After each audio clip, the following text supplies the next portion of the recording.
Abraham Moses he van hol kan pang chang lai minung li chia thăm bi lấy member si lo in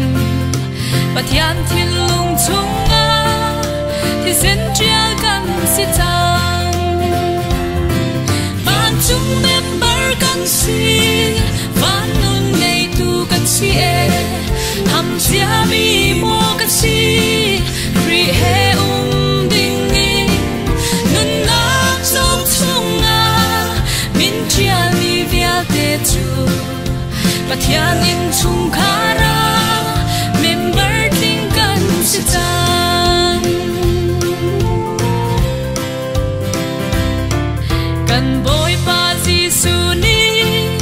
cái ra giao lai ati ami thiang Lord ding in chum chung in ara lai chu ni ka phak tik chu avan ni thiang na he thang chat sai la sai boy kri he kan leng lai van chung member kan si van nun ngày tu kan si e ham sia mi mo kan si kri he ding in nun na song chung a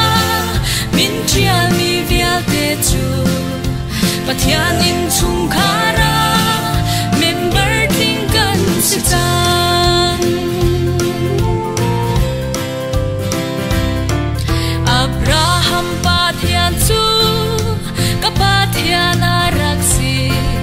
sual man thi nak thong chung mi ka si liawa Giêsu Christ kan tang boy thì sen thoi nak thong in loat pha ka si chang chun be ta kin kanung van chung member kan si van nun ngày tu kan si e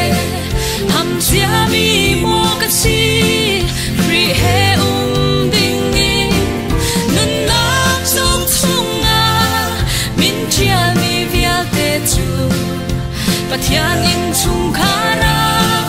member ting kan si chang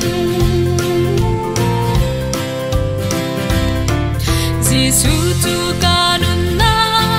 le ka dam na ka si ka lung re thei cha na nem tu boy pa si mu kho mi lấy ram ma ting lo si man ning lo mu bal lo nun ram ma ting ter tu boy ka nei van chung member kan si van nun ngày tu kan si e ham sia mi mo kan si free he ding in nun na song chung a min chia mi via te chu pathian in chung khara member ting kan si chang